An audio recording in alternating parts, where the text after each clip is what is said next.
Hello everybody, hope you guys are doing good. Haven't videoed in a little while. Been busy, did a demonstration last weekend, was super awesome.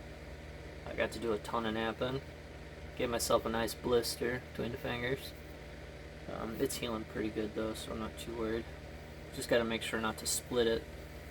That's the hardest part with blisters, especially in that area. I went ahead and we've been watching a few shaft punching videos from Flipping Tips, Marty Reuter. And I bent his ear about a few things, about dimensions and rods and stuff. And so yeah, I built some shaft punches, and that's what I'm going to work on today. I think I'm going to really dive in hard into shaft punch work, and I really want to go from heavy duty like indirect percussion all the way down to fine edge work, maybe with the shaft punches. So I'll have a series of shaft punches, if you will.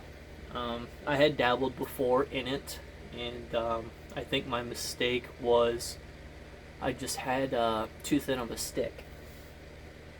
Because this is what I had grabbed, right? This is a discarded arrow shaft.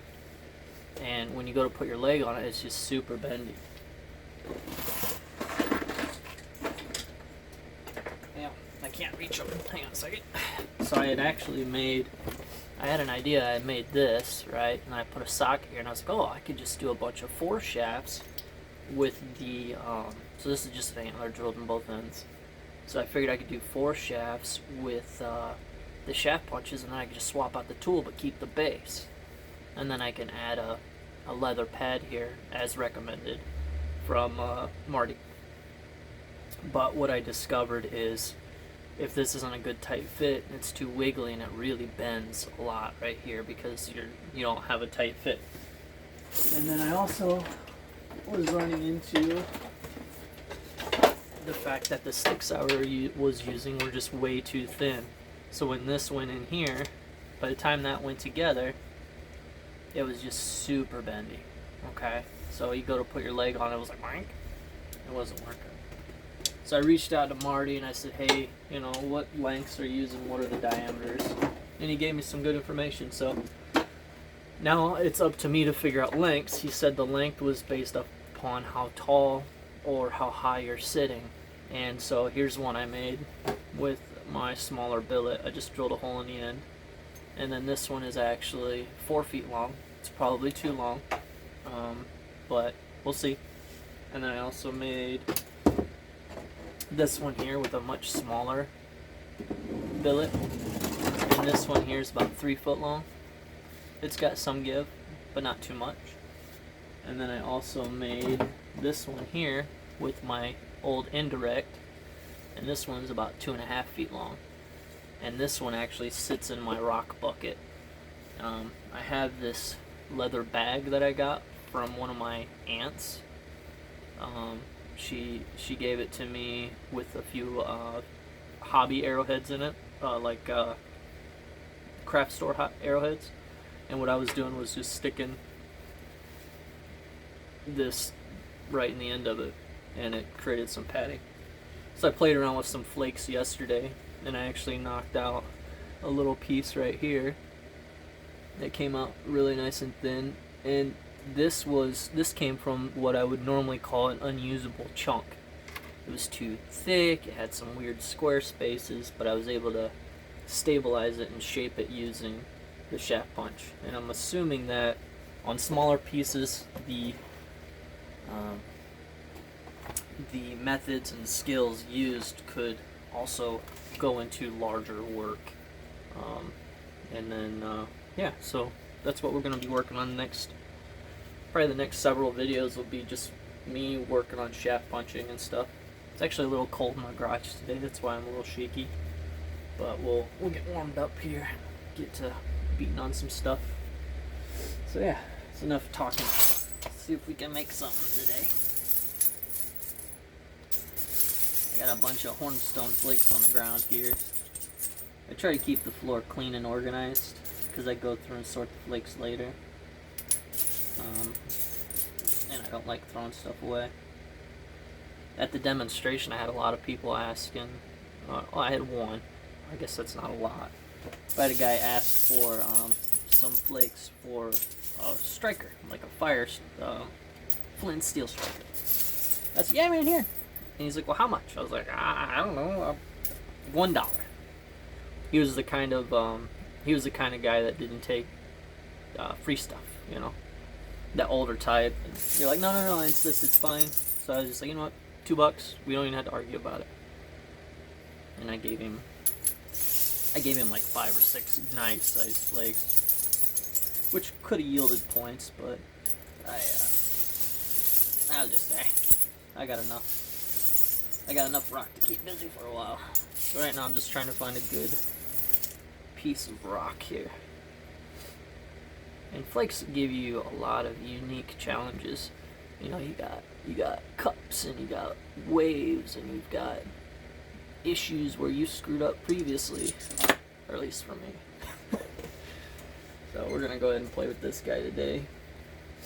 Might use the other one too for a more heavier percussion, but we'll see how this one does. Now, something that isn't really talked about as far as is how my feet sit and how my legs fit. So this is sitting in the bucket. I like to take this leg, put it behind this one, and then I can kind of just squeeze and get comfy. And I'm gonna have to adjust this a little bit. You guys are a lot further away than normal. So here's where we're at. And then we're gonna go ahead and just try working it. But it took me a minute to figure this out and get comfortable. So we're gonna go ahead and play around. So first mistake I had when doing it was my sticks were just too thin and flimsy. When you bent this down, it just slid out. The next mistake I made, and this is, I think, just personal, is I was using too small of a mallet. So I was finding that I was really having to wail on it, and that seemed counterproductive. So then I started switching to this, and it's actually using most of the weight here. So I gotta adjust this again.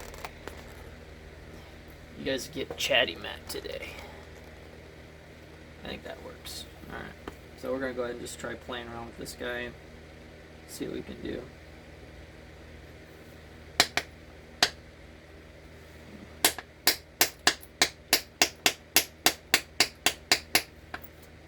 I get the gist of it, I just gotta practice. Anything worth doing is worth practicing. So, and then also working through your bad habits. You know, going too fast, not setting up platforms right, stuff like that. So that's what we're gonna try to do today. And I really do like this method of napping. So my primary concern with napping is just developing carpal tunnel and not being able to do it in the future. And I feel like this might be a little bit easier on the body, in my opinion anyway. Especially when you get down to pressure flaking. Keep hitting a reflex of my legs, make them bounce. So right now I'm just trying to clean up the edge here. I think flakes are good practice. This one's got a crack in it.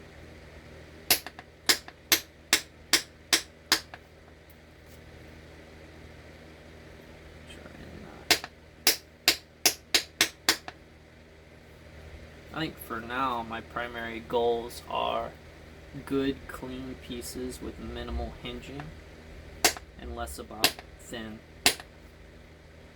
because I think you can make some nice chunky points with really good clean faces, and I think that would still do just as well.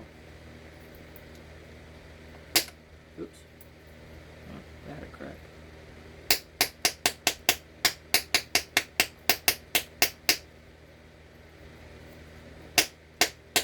Cornerstone's probably not the best one to learn on, would be my guess. But it's what I got right now. So this cornerstone isn't particularly fun. See, bad habit right there. You're not supposed to do that. Beauty of the tool is it's good for a lot of different things.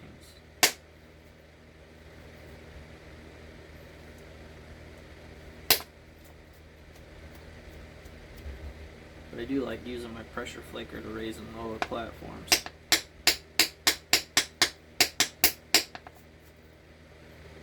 We're just trying to organize the edge, and then where possible chase thickness.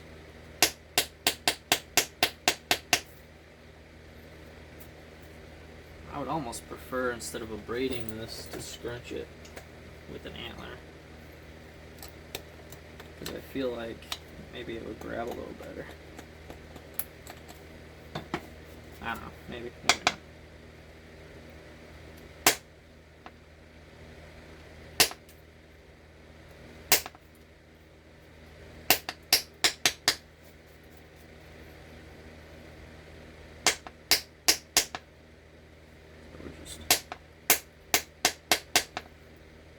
Trying to straighten it out.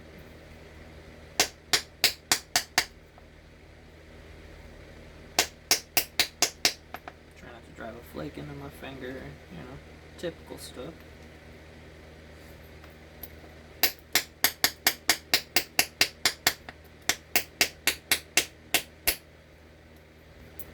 Didn't need that anyway.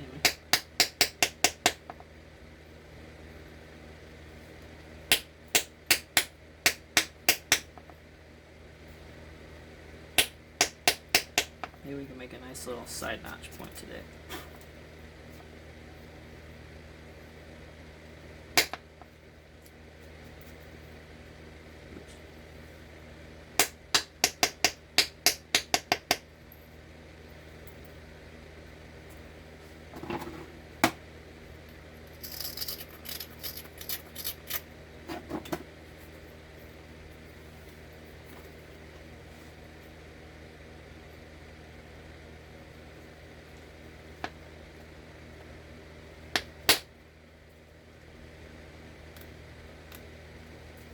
Oops, didn't do that right. That's why we practice.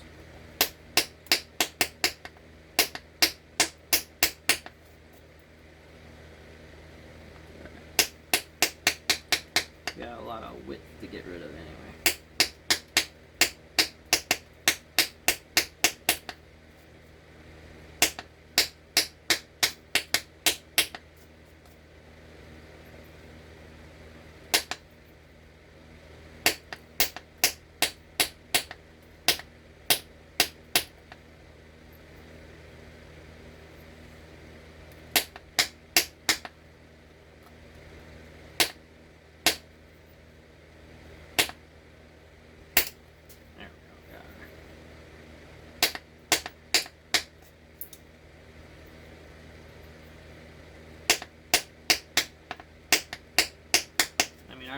I already love this for flake points.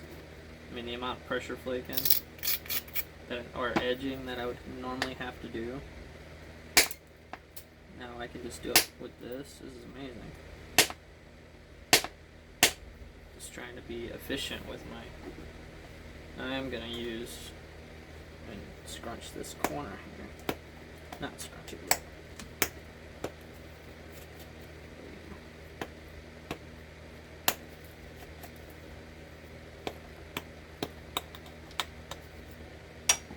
I like that better.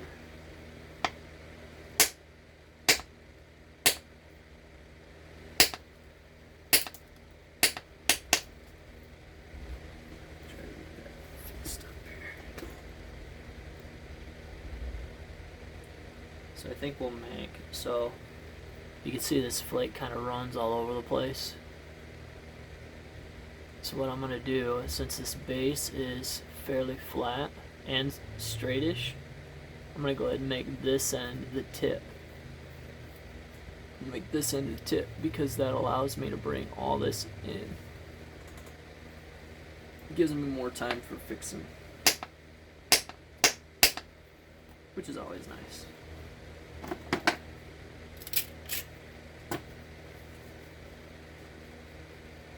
because this flake isn't the best, but it wasn't the worst.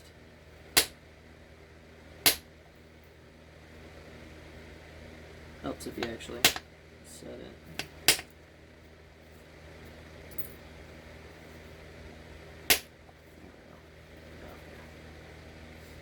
So what I want to do is pull this corner in now.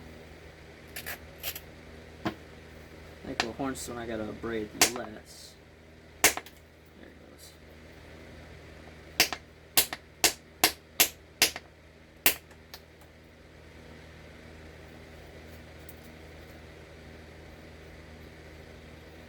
Pull this up now.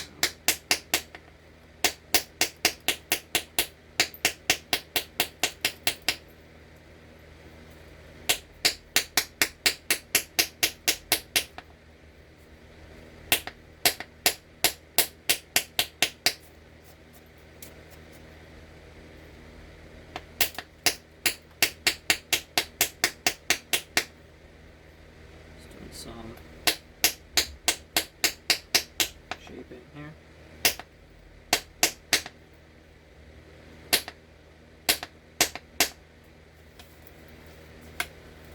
Now if I could just figure out how to keep this thing from rotating how I don't want it to, I think we'll be in good shape.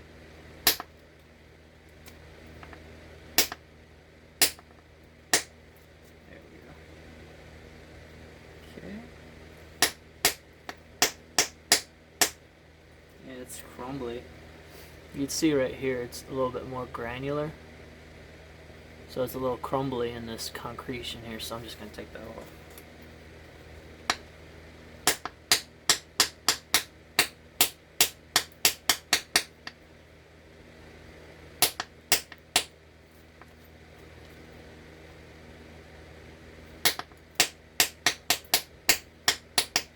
This is great practice for edge trimming. That's what I like about YouTube.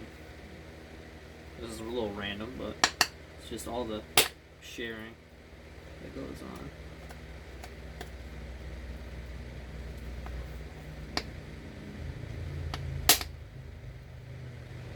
Less angle here. There we go.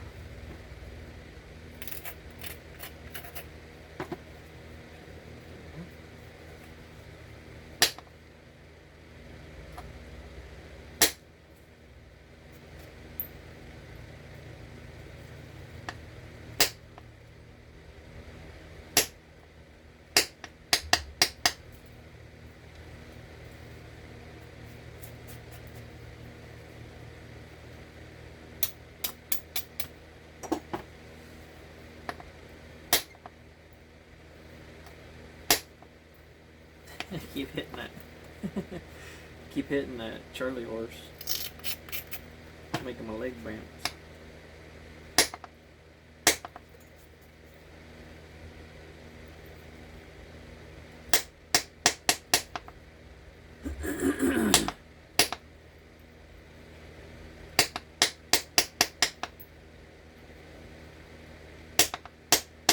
Now that I got figured out how to set this thing on, I'm actually quite comfortable now.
I think using the antler leg punch helps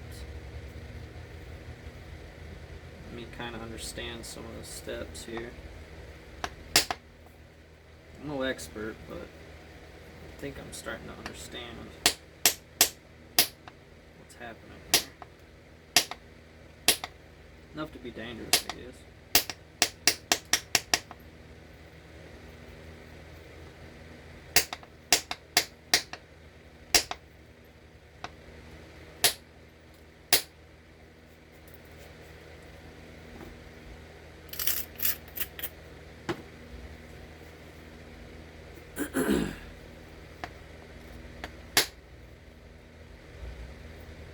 Oh, dang. I actually went pretty far. Is that a little bitty guy?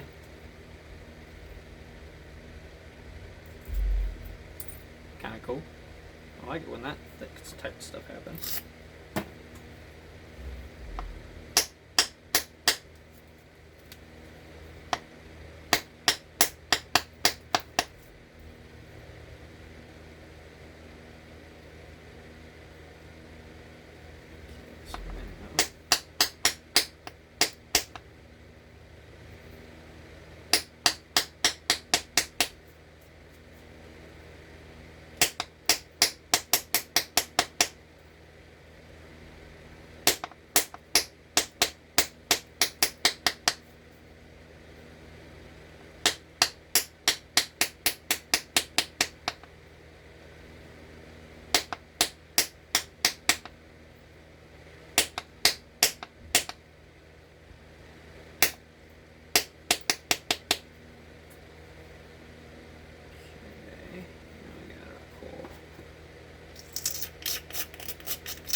Here's where we're at. We got a cut side right here, so I'm going to take short flakes to try to straighten everything out.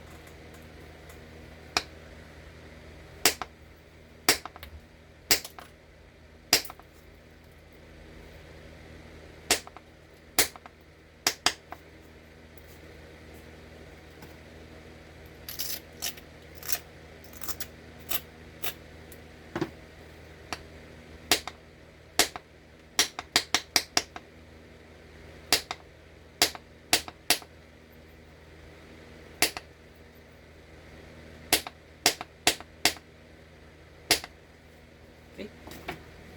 Did not want to move.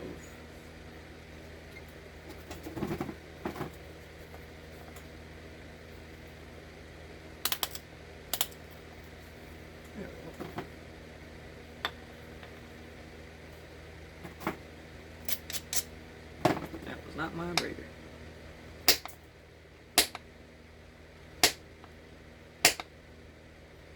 Benefit of hammer stones. Doesn't have to be. Okay.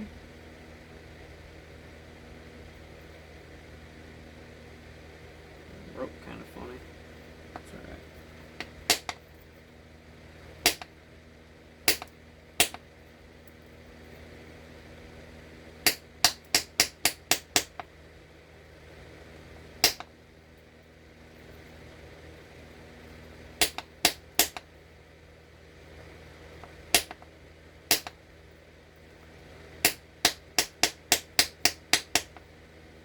Just trying to straighten it out now.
Here's where we're at.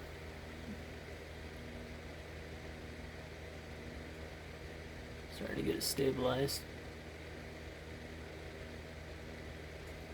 Still got some low and high spots, but we've got time to pull it in, so that's what we're trying to do.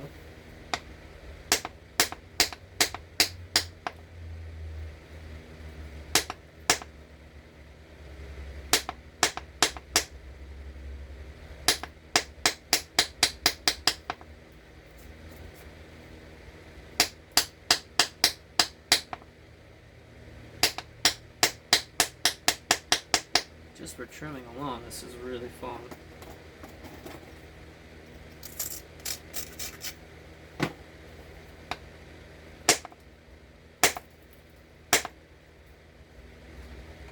That did a good number on it.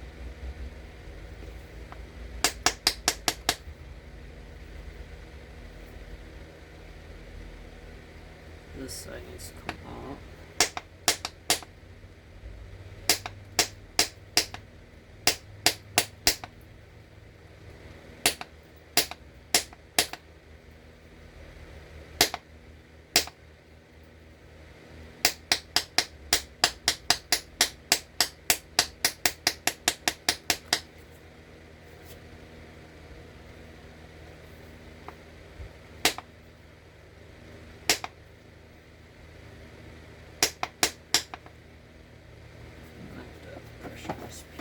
Here.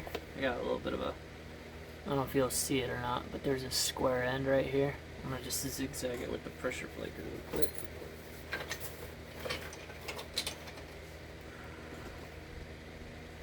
Can't quite get it with the tool. So we're going to go ahead and just zigzag that off. We'll shear it off.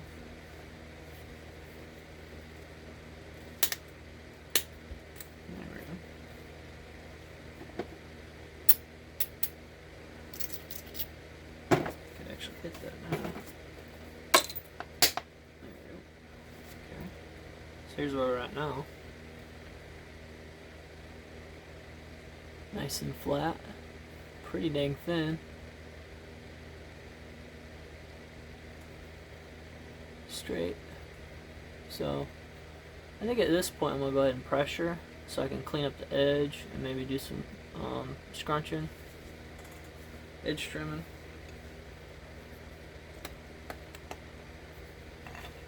Maybe not. Because it's getting close to what I want. I got the thickness that I want. It'll be a nice little short side notch if I don't break it in half. But I don't think I need this anymore. So I think it looks pretty dang good. However, how far can we take this? I don't really want to thin anymore. I want to shape. I think I'm going to do that.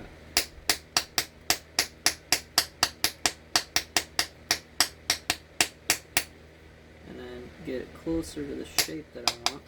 The geometry anyway. And then I'll go ahead and pressure flake it.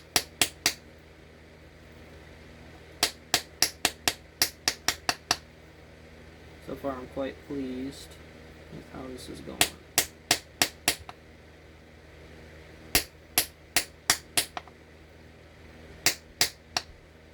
Just gotta watch out my edges.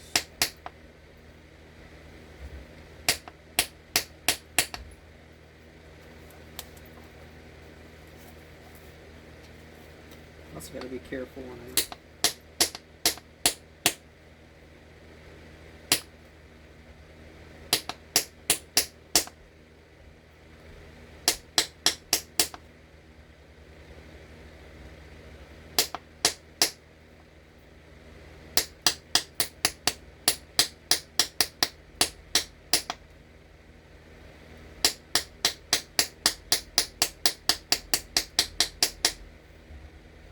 Some of you might be getting tired of that noise.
Here's where we're at.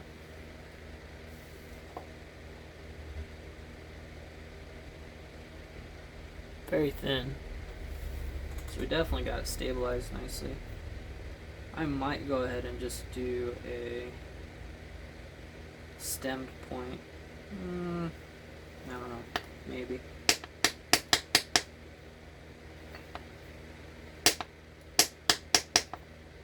So I feel like doing this on flakes really helps with the mechanics of everything.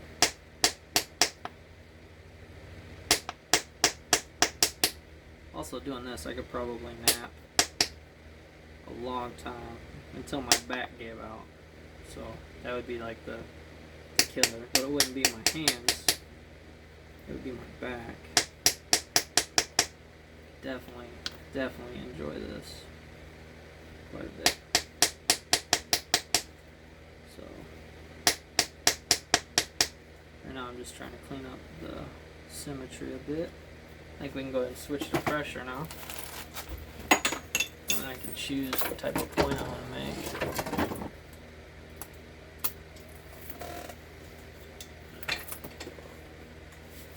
Nice and thin. We could definitely keep working it towards triangular. It would just be a steeper triangle, which is fine. We could definitely do that. Well, not now, because my timer's going off. Daggone it. I was having fun. Oh well. So here's where we're leaving off. We were able to stabilize the flake, get it nice and centered and thin. The one side is unflaked because it was cupped. So we got rid of the ridges on either side of the cup. It is straight. Now it's the final step would be shaping and then notching when we figure out what type we want to make. I mean, this could make a pretty cool corner notch. Definitely could make a narrower Cahokia. Yeah, there's definitely room for a Cahokia. It's just I rounded the base like a knucklehead. Should have kept it square, but